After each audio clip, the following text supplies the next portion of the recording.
In this video, we are going to take Galbrena to every single endgame to see how strong she is and whether you should pull for her or not. So without further ado, let's get on into the video. And we're going to start with Tower of Adversity. So Galbrena has been out for a couple of patches now, and she is still a really strong character, alright? Now for Tower of Adversity, she is a monster in here. She does a lot of damage to single target enemies, so it is like one of the easiest places for her to clear the content. Now unfortunately though, the middle tower buffs are just so bad. But even with all of these bad circumstances, we can still clear the content probably. Now, what is Galbrena's best team right now? Well, when she was released, her best team was actually with Chiwan and Shorekeeper. But now, that's not the case anymore. Her best team is actually now with Lupa and Mornia. Yes, her best team now is a monofusion team, not an echo team. So Mornia is going to heal everyone in the team while also giving the Ultra skill of 25% damage amplification. Lupa is going to buff everyone's damage in the team with her fusion buffs and fusion res decrease, and also her personal damage. And she's also going to buff Galbrena with her fusion damage bonus from her Ultra skill. So overall, a really strong team, and well, let's see if we can clear it. All right, here we are. Now let's get into it already. Let's use our echo as well, why not? Just make sure when you're playing with Galbrena, never forget to use your echoes, all right? It is really important for her. All right, let's use our Mornia's kit. Come on. Okay, now Scar is going to be annoying us a bit. Why don't I have my concerto? What? Okay, that was weird. Now, Lupa, do your thing. A good thing about this team is that with Lupa, she's your second character that you're going to use in the rotation, so you don't have to use her skill at all, basically, to get extra concerto. Now, let's Tomb Break. Nice.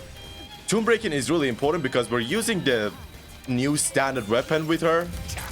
And with that weapon, if we Tomb Break, we're going to get extra damage with Galbrena. Nice. Come on. And as you can see, we are doing a lot of damage. Holy crap, he's already halfway there with his HP. Come on. Now having Mornia in here is really good, since she heals the entire team as well, which is not bad. Now just use our ultimate. Come on. I'm gonna Tomb Break right here. Nice, to skip some of the animation for Lupa. Nice, use our echo and then switch off. Let's use our echo before we use our forte. Dodge that. Okay, chill. Scar. Scar does move around a bit, but it's okay. We can follow him with Galbrena. Nice. Come on. Tomb Break. Nice. Okay, and we're out of Galbrena's forte. And he's actually dead. Damn. How the hell did Morna kill him? Anyway, now we have to go against Fallacy. Come here. Okay. Nice. Oh, we don't have enough energy. Now we got it. Finally. Come on. Oh, judge that. Jesus. Nice. We got another Tomb Break. Come on. What are you doing? Fallacy. Jesus Christ. Let's Tomb Break. Now we go to our forte and then use our ultimate. Nice. Okay, let's cancel this animation by dodging. You can do her rotation a bit faster by doing a dodge when she does that kick thing and the eye appears basically. It saves a bit of time. It's not that much, but it is extra time, I guess. Come on. Lupa, do your thing. Yeah, we got this. We're doing so much damage with this team. It's ridiculous. With also no buffs from the tower as well, which is pretty insane. Okay. Come on. Nice. Come on. Now get to your forte and then your ultimate. This ult does a lot of damage, bro. Like, holy. Nice. Let's do this. And he's already dead with 10 seconds to spare. Yeah, as you can see, Galbrena's insane in Tower of Adversity, I'm gonna be honest. Like, with no buffs, with nothing at all, she cleared the entire thing. Now, I will say, with Chi-Yuan and Shorekeeper, she does struggle a bit without her signature weapon, so keep that in mind, I guess. But then again, like, these buffs are just so atrocious for Galbrena that even the fact that she's clearing it is pretty impressive. And that was Tower of Adversity with Galbrena. Now, let's go to Whimpering Waste. Now, Galbrena does struggle a bit in Whimpering Waste because, well, she doesn't have that much AoE in her, and you really do a lot of her damage in a really small time. time. So basically, sometimes the damage is just wasted on small enemies. But still, with the monofusion team, it's still possible to clear it, probably. Now, you are going to use Galbrena on the bottom side for the full ultimate. Without her ultimate, she's just going to lose a ton of damage. And also, the support characters that she uses as well do need their ultimate as well. For example, Lupo needs her ultimate to even function, Mornia as well to support everyone, and Chiwon, he loses damage and support capability without his ultimate. So yeah, you're going to use Galbrena at the bottom side of Whimpering Waste. And for a token, if the Falling Star that tears Fate apart is available, well, this is really a good option for her. If it's not, you can also use the Fabricator since it's going to increase echo damage, or just use the attribute damage bonus. Both of them work pretty well, which is a nice thing. But we're going to use the Falling Star that tears Fate apart just for the extra damage. By the way, let's get into it right away. All right, here we are. Let's get into it already. Nice. Okay, let's start with Mornia to get her outro and all that. God, she has so much AoE in her kit. That's insane. All right, use your ultimate. Switch to Lupa, and now use your ultimate, Lupa. Lupa's going to actually kill a lot of these guys, which is really helpful. Come on. Nice. We used our Echo as well for Galbrena as well. Nice. Nice. Now use your Echo, your Forte, and your ultimate. Come here. Holy damage. Nice. Now, a really small buff that Galbrena has in this mode is that since enemies get tune break like automatically in this mode, that means if you have the phasic homogenizer on Galbrena, the buff for that weapon is going to stay on her forever, which is pretty nice. Come on. Nice. Okay, these guys are gonna die as well. Never mind, they're not. Come on, Galbrena, do kill them, please. Please die. Thank God. Nice. And now use your ultimate. And also, you can get away with less energy regen on this mode since you're killing a lot of enemies and you're gonna get a lot of energy back from these enemies. Okay, now switch off. Alright. We can probably get the 2200 points.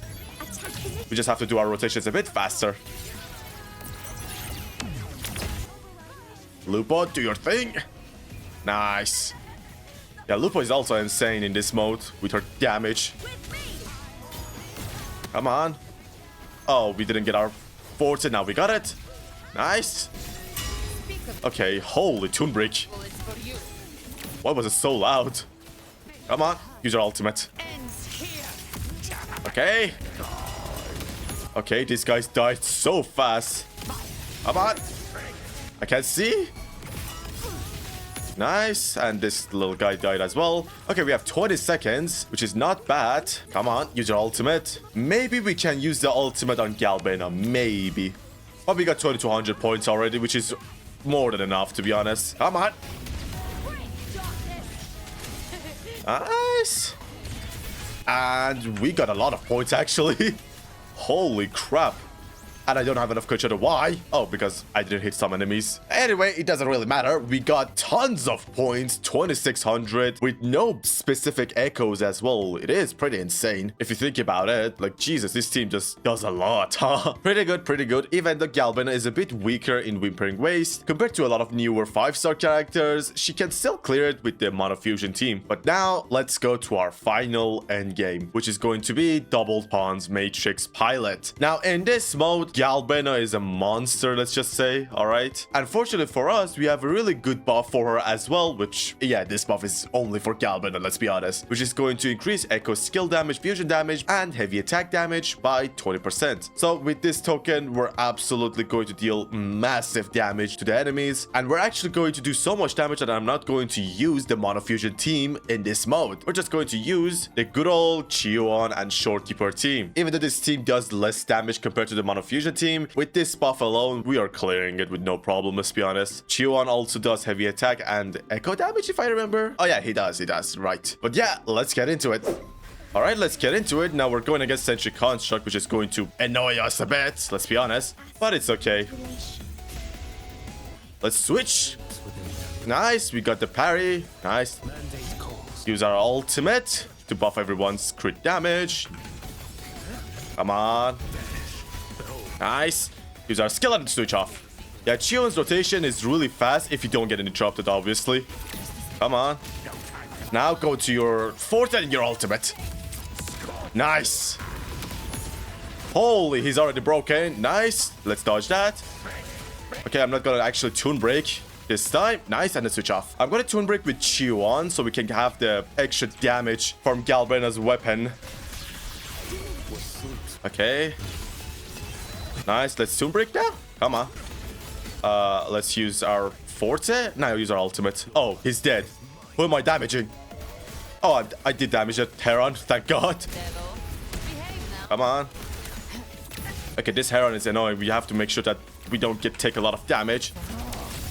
Come on, use our ultimate now. Okay. Come on. Nice. He's almost gotta get toon brick as well. Okay, now switch off. Nice, we're not gonna toon brick again.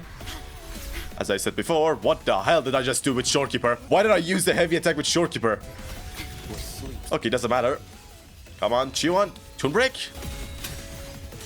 Okay, can I get my ultimate first, at least? Nice, we got it. Yeah, I want to use the ultimate before using the forte. Come on. Nice, now switch off. God damn it, the energy requirement for Chiwon is way too high, I'm gonna be honest. Use your ultimate. Come on. I didn't use my echo before using her forte, god damn it. It doesn't matter, we're doing so much damage that we got the clear no matter what. Nice, let's toon break. Okay, and we got the 5,000 points already, which is more than enough to be honest. Nice, use your ultimate now. Come on, can we actually kill this guy as well? Let's try it. Come on. All right. Come on, use our ultimate. Yes, we are going to kill this guy. Come here. And he's already dead. Where's the last guy?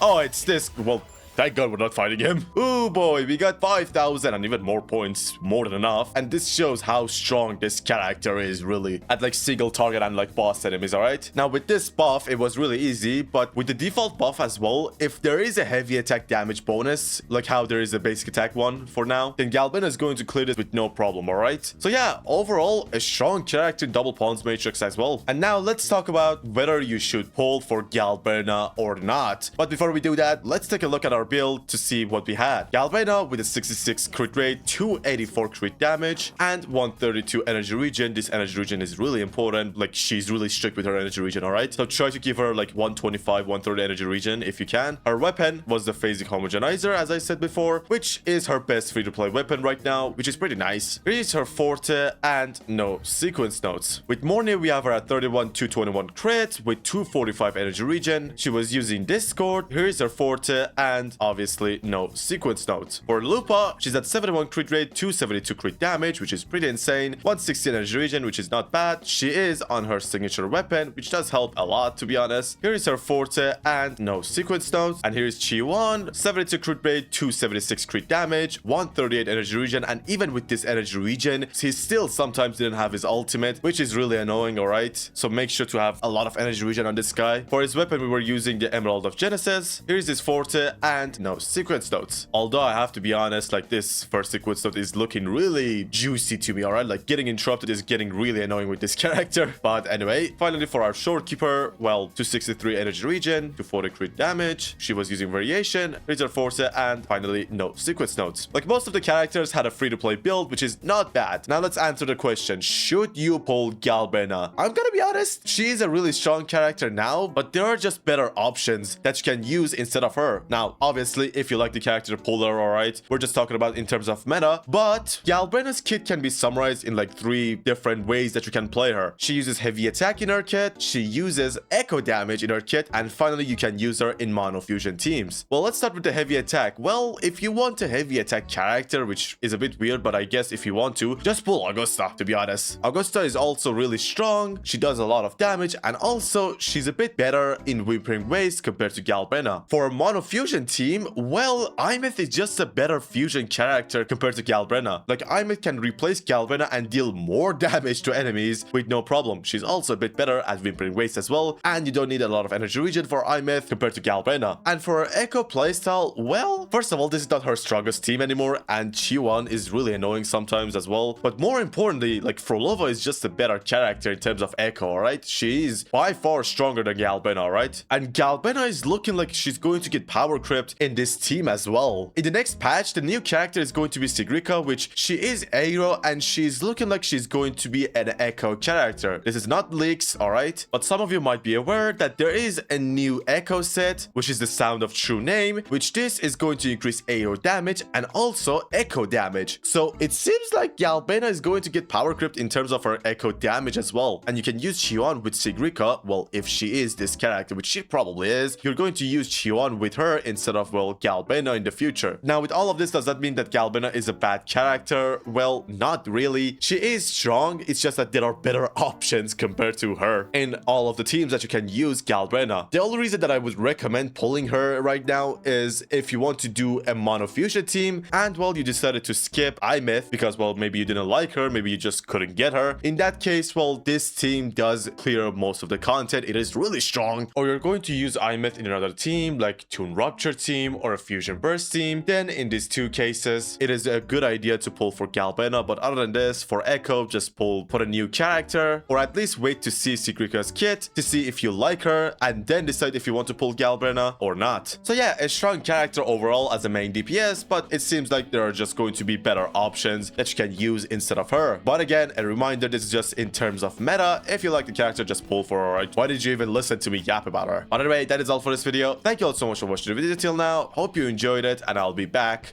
for another video. Bye bye.